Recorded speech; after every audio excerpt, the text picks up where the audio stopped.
Nope. I'm high.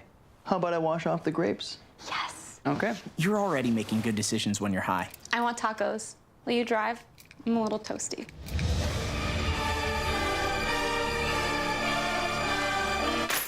Nope.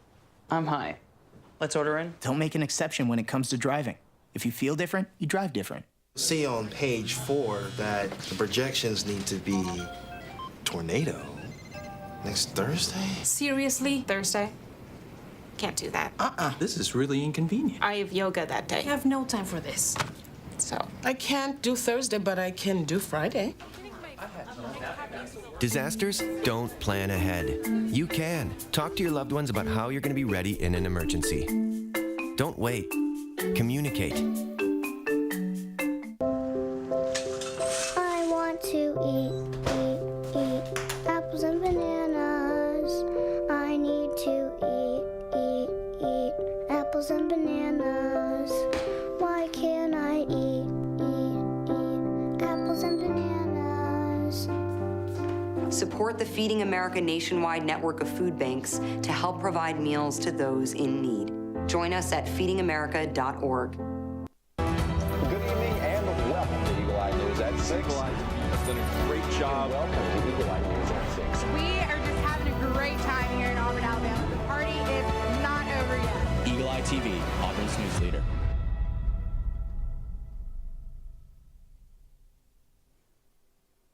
Good evening and welcome to Eagle Eye News at 6. I'm Lucy Chapman. And I'm Cam Singfield. Thank you for joining us.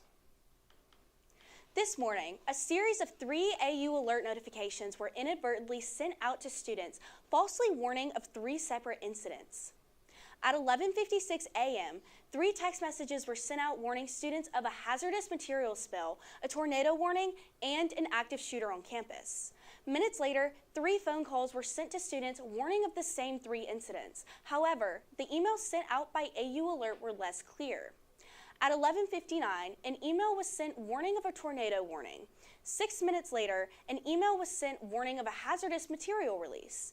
At 12:18, an all-clear email was sent, but 1 minute later, an email was sent reading, quote, "There is an active shooter on campus. This is not a drill," end quote. Auburn University posted a message to their Instagram story at 12:18 saying that the messages were sent inadvertently and there was no emergency on campus. Also on Instagram, Auburn has said that a, quote, "technical error caused the alerts to be sent." The statement also said that they are working with Rave to resolve the problem and that students may keep receiving these messages. Turning Point USA made a stop at Auburn University yesterday on their This is the Turning Point tour. Eagle Eye reporter Lucas Hazelrig has the story. Turning Point USA is here in Auburn, Alabama, and conservative speakers from all over the country have come together to spread awareness of Turning Point's mission while also honoring the life of right-wing political activist Charlie Kirk. Thousands were in attendance on Wednesday as Turning Point USA made an appearance inside of Neville Arena. Guest speakers like United States Senator Tommy Tuberville, conservative political commentator Benny Johnson, and President Donald Trump's son and daughter-in-law Eric and Laura Trump headlined the event. Prior to the event, Senator Tommy Tuberville explained what his goals are in working with Turning Point and the message he wishes to get across to the Auburn student body. I just want to tell them from my perspective, I've been there 5 years. I'm a football coach, okay? I'm not a lawyer. I'm not a politician. I've been up there representing Alabama. The corruption, the greed, and the things that have gone up there in Washington, D.C., they need to understand. And a lot of egos up there, but a lot of them need to get their feelings hurt. People need to start, in Washington, D.C., need to start representing the people of this country and not politics. Benny Johnson's role in this event was clear, and that was to entertain and inform. A significant portion of Johnson's speech focused on humor related to the Democratic Party. It's a dark period in our country. Thankfully, Joe Biden didn't know any of it was happening. Johnson then welcomed Eric and Laura Trump to the stage. While on stage, Eric gave the crowd what they wanted as he gave a call to President Donald Trump, who then spoke to the Auburn crowd. And Auburn's a special place. I've been there many times. I know many people from that area, number one, and from that school. It's a great school. And we love Alabama. We won Alabama by 45 points. The event concluded with a staple of the Turning Point tour, the Q&A. These Q&As, formerly conducted by Charlie Kirk, are the focal point of what his wife Erica's promise was to their supporters following his September 10th assassination in saying, "Our campus tour this fall will continue." For Eagle Eye TV, I'm Lucas Hazelrig. Along with all of the supporters of Turning Point here on campus, there are also many who oppose the views of the organization. Eagle Eye's Morgan Sims, who attended protests held here on campus yesterday evening, has more on the story. This is Turning Point USA's first visit to the Plains, igniting polarizing responses from both the Auburn student body and the Auburn community. A day of anticipation for some and a day of frustration for others. Turning Point USA's stop at Auburn unleashed a range of emotions among thousands of attendees. I have got fingers today. I have got Charlie Kirk today. And all I can yell back to them is, God bless America. About 6,000 people filled Neville Arena, including students, community members, and traveling TPUSA supporters. Eric and Laura Trump, along with Benny Johnson and Tommy Tuberville, spoke for about 2.5 hours about their plan to continue spreading Charlie Kirk's message. There were 2 counter-protests to Turning Point USA, which occurred in 2 different locations on Auburn's campus, one at Cary Hall and one later at Toomer's Corner. One attendee and Auburn alumni expressed that TPUSA is what America needs. I live in Auburn, so it's just a good time to see everyone come together. I mean, we live in the United States, and I mean, this is what Charlie Kirk did when starting this program, and this really just brings all of us, and especially trying to keep this younger generation staying together. While a protester who wished not to be identified had an opposing view. The campus supporting groups like Turning Point and people like the Trumps coming to our campus, that does not make anyone feel safer. It makes people afraid to go to class. It makes people afraid to come here, and it is not what Auburn should be promoting. Turning Point USA will continue its university tours, with its next stop being UC Berkeley. For Eagle Eye News, I'm Morgan Sims. Along with the protest, Auburn students and residents felt the need to express their opinions on the event in a public way. Let's go to Eagle Eye's Johnny Kaniger on the street. Turning Point USA is speaking at Auburn University's Neville Arena, accompanied by former Auburn football coach and gubernatorial candidate Tommy Tuberville. And so I'm standing outside to help get a feel for what it's like on campus.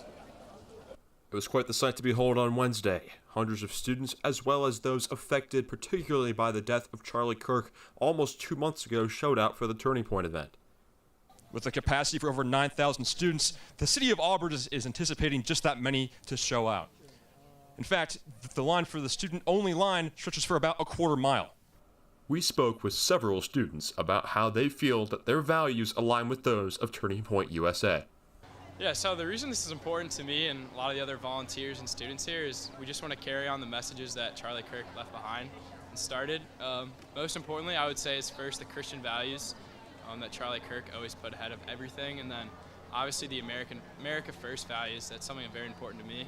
Love my country like I know a lot of the other Auburn students do, and just want to carry that forward, and good traditional Western values is what's important to us. Though the line is still wrapped around the block here, around the village, some Auburn students and Auburn residents don't feel the same way. If you look over here, we have several protesters who are voicing their opinion. Though the group at Village Crossing were loud and proud, there's a group that's been at it at Toomer's Crossing for over 5 years. Every night, with signs like Abolish ICE and Transgender People Belong, they stand directly opposed to the agenda pushed by Turning Point USA.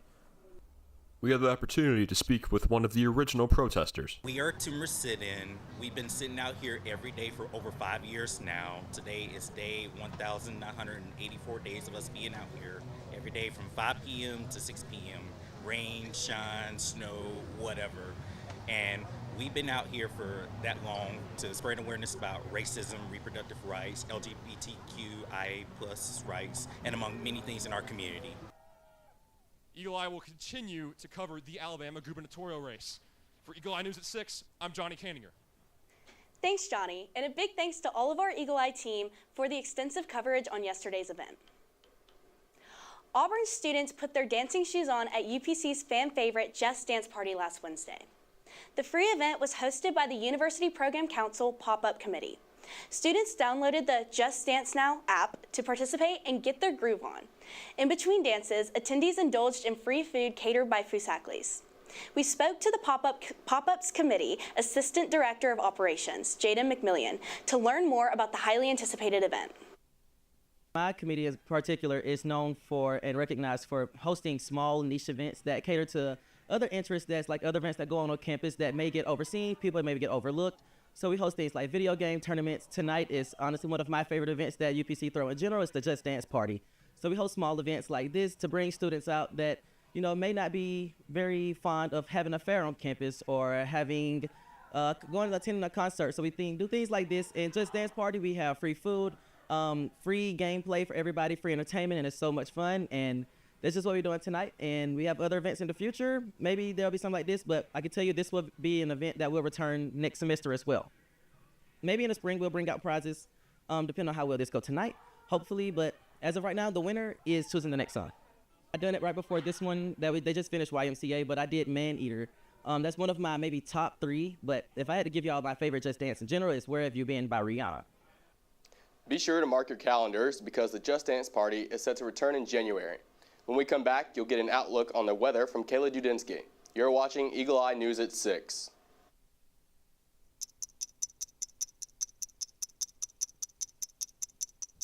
My parents weren't fluent in English, so in school, I had to be independent and take initiative. And that's how I handle every project I get. Hey, Kevin, you thinking about retirement? I'd love to, but I'm pretty busy with all this. Yeah. Hey, let's meet our retirement coach, Avo. A is for taking action. Not anxiety? No, Kevin, you're gonna be fine. You sing? Barely. V is for variety. And you dance? Sort of. Come on.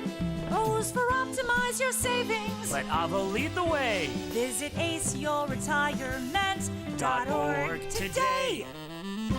Nice.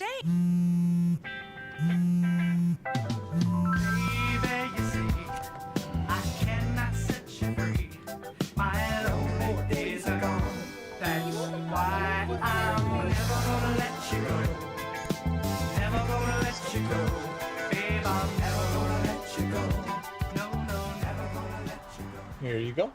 Thank you. Thank you.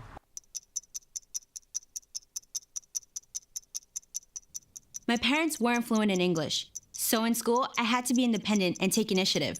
And that's how I handle every project I get. Hey, Kevin, you thinking about retirement? I'd love to, but I'm pretty busy with all this. Yeah. Hey, let's meet our retirement coach, Avo.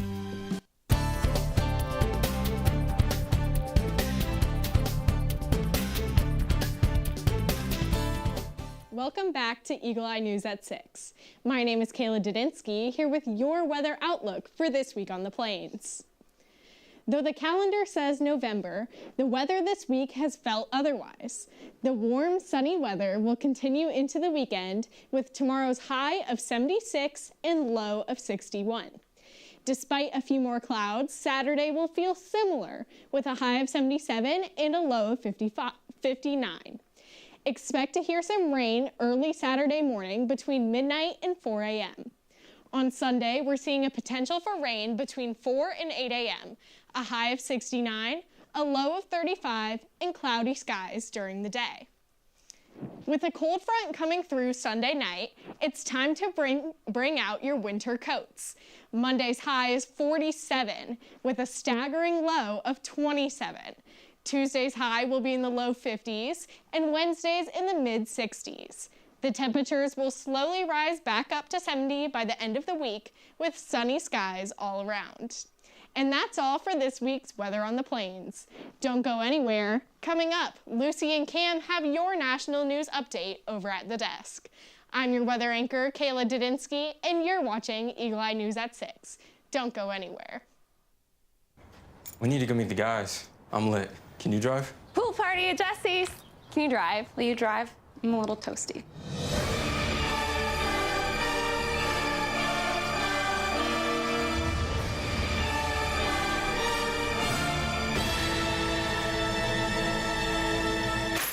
Nope. Nope.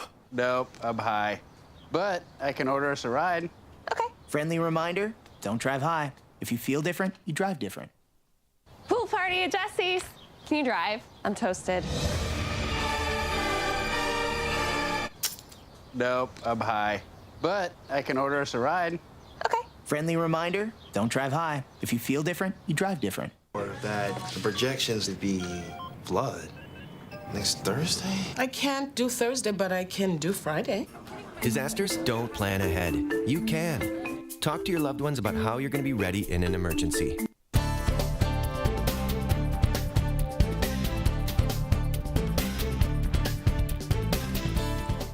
Welcome back to Eagle Eye News at 6. If you're planning to fly somewhere in the coming days, some experts suggest having a backup plan. That's because the FAA is getting ready to cut air traffic by 10% at 40 major airports starting Friday. That's in order to deal with the ongoing air traffic controller shortage amid the government shutdown. The Trump administration is also considering a 4% reduction in flights beginning Friday. That would reportedly increase by 1% each additional day of the shutdown. Airports on the list for flight reductions include Atlanta, Boston, Dallas, Miami, New York, Los Angeles, and among others. In the meantime, here are some expert tips to avoid you getting stranded.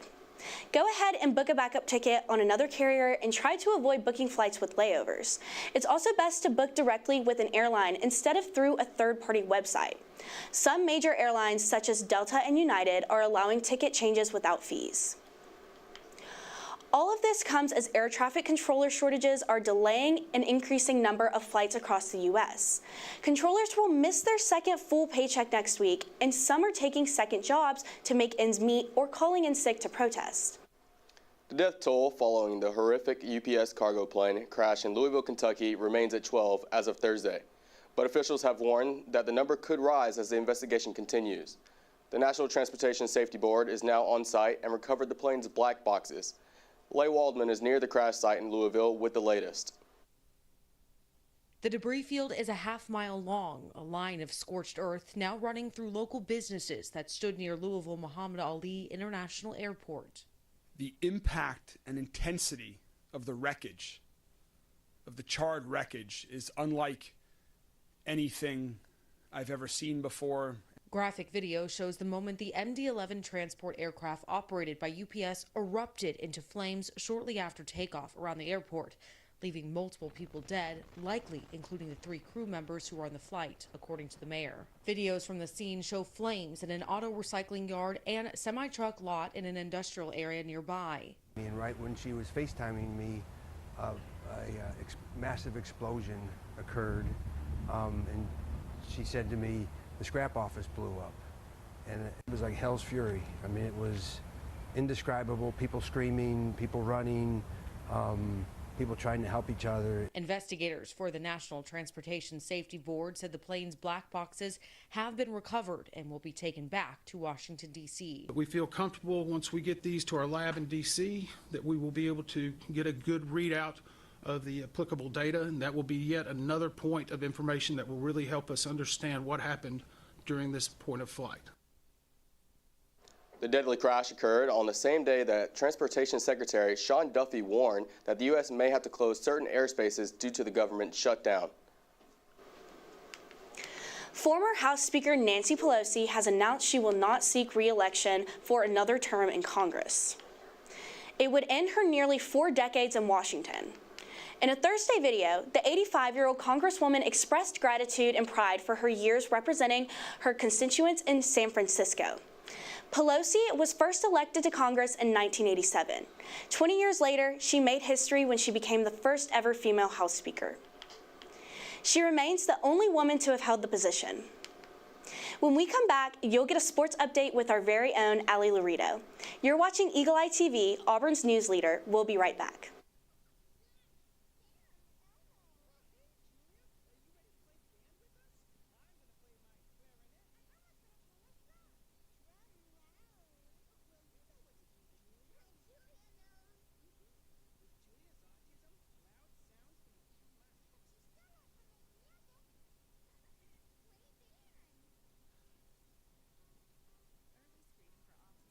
A lifetime of difference. Find out more at screenforautism.org.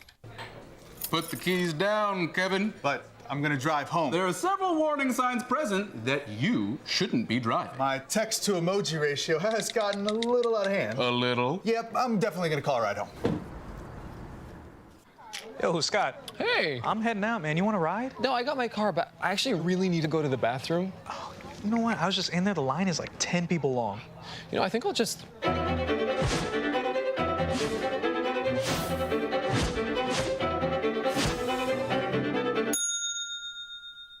Dude, are you okay? You wouldn't believe what I was just thinking. I am definitely buzzed. Yeah. I think I will take this, and I will take that ride home. Smart man. Did you see how that dog was looking at?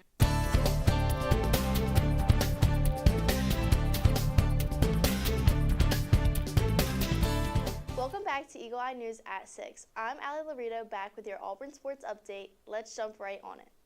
Last Thursday, the men's basketball team had an exhibition game which resulted in Auburn coming out on top against Memphis. They secured a win with scoring 100 points while Memphis scored 71 points. The team showed dominance early on in the game, leading with 25 points in the first half. Keyshawn Hall had 20 points, including a dunk and a three-pointer to start off the second half. Caden Magwood, Philip Jovic, and Tahad Pettiford also capitalized on their scoring opportunities. The defense side, Elijah Freeman, had 6 rebounds and 4 steals. Coming off that win, Auburn beat Bethune-Cookman in overtime 95-90 Monday night.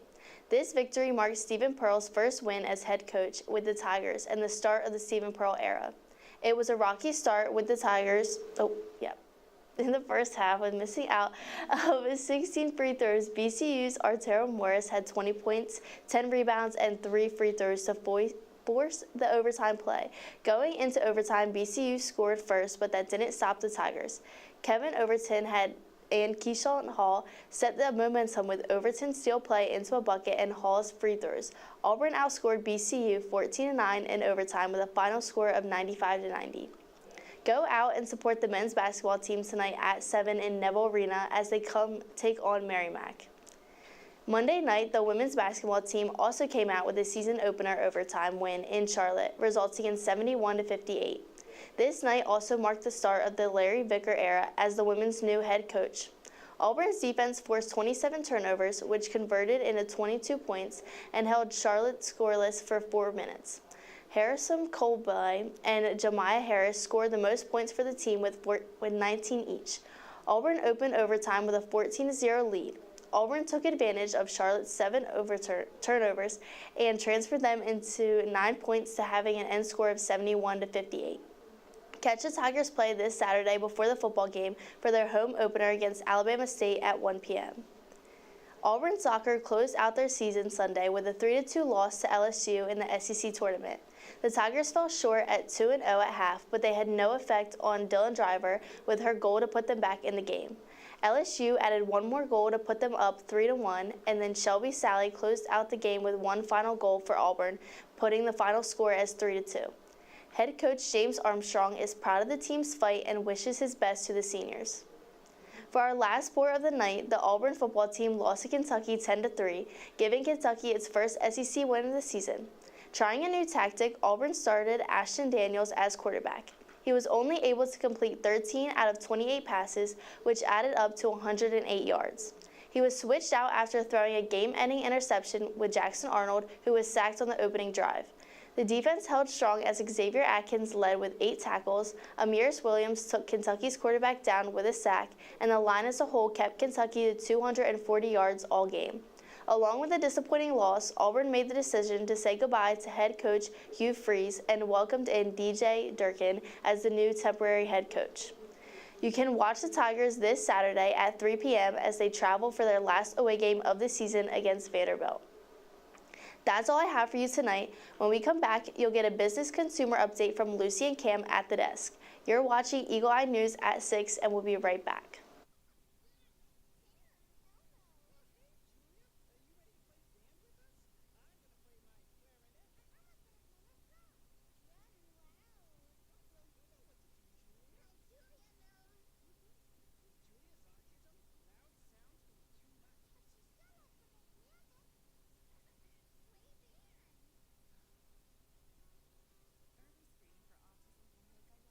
Difference. Find out more at screenforautism.org. Put the keys down, Kevin. But I'm gonna drive home. There are several warning signs present that you shouldn't be driving. My text-to-emoji ratio has gotten a little out of hand. A little? Yep, I'm definitely gonna call a ride home. Yo, Scott. Hey. I'm heading out, man. You want to ride? No, I got my car back. I actually really need to go to the bathroom. You know what? I was just in there. The line is like 10 people long. You know, I think I'll just...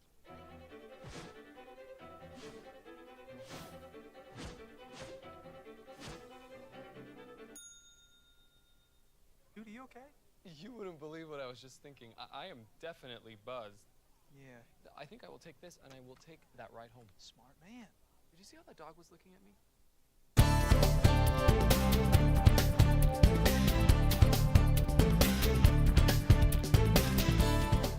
Welcome back to Eagle Eye News at 6. There were a lot of pink slips handed out last month.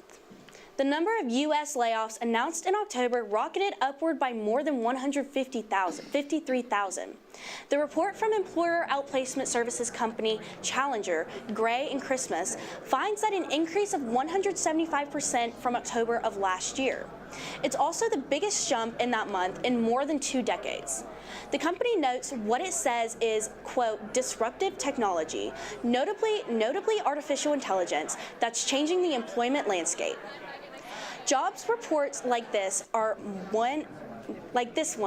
are more in the spotlight right now. That's because the government's report for September didn't get released, and there won't be one for October due to the ongoing government shutdown. More than 117,000 crib-like mattresses are being recalled due to the risk of serious injury or death from entrapment or suffocation.